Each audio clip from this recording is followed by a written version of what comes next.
Watch out for the blue moon, presented by Science at NASA. When someone says once in a blue moon, you know what they mean. Rare, seldom, even absurd. This year it means August 31st. For the second time this month, the moon is about to become full. There was one full moon on August 1st, and now a second is coming on August 31st. According to modern folklore, whenever there are two full moons in a calendar month, the second one is blue. Cue up the Elvis records. In song and literature, blue moons have long symbolized lost love and melancholy. Elvis set the standard for lunar heartbreak in his 1956 pop hit, Blue Moon.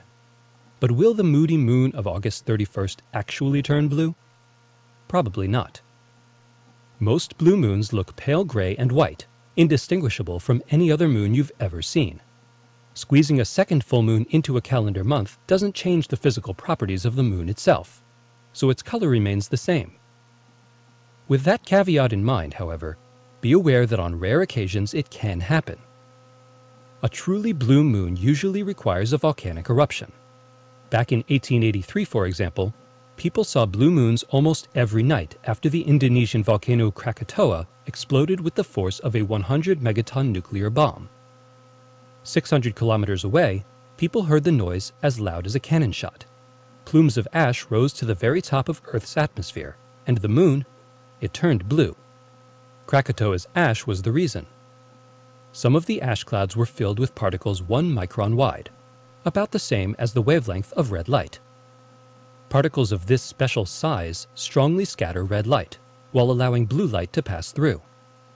Krakatoa's clouds thus acted like a blue filter. People also saw blue-colored moons in 1983 after the eruption of the El Chichon volcano in Mexico. And there are reports of blue moons caused by Mount St. Helens in 1980 and Mount Pinatubo in 1991. Certain forest fires can perform the same trick. A famous example is the giant muskeg fire of September 1953 in Alberta, Canada.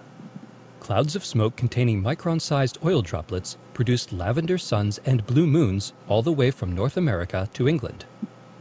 There are plenty of wildfires burning in the hot, dry USA this month.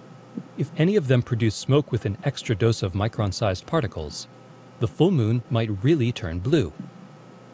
On the other hand, maybe it will turn red.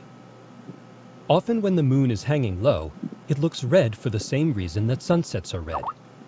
The atmosphere is full of aerosols much smaller than the ones injected by volcanoes.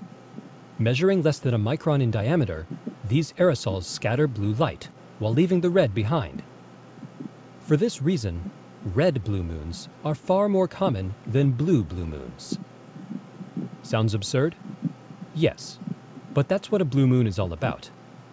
Step outside at sunset on August 31st, look east at the moonrise, and see what color presents itself.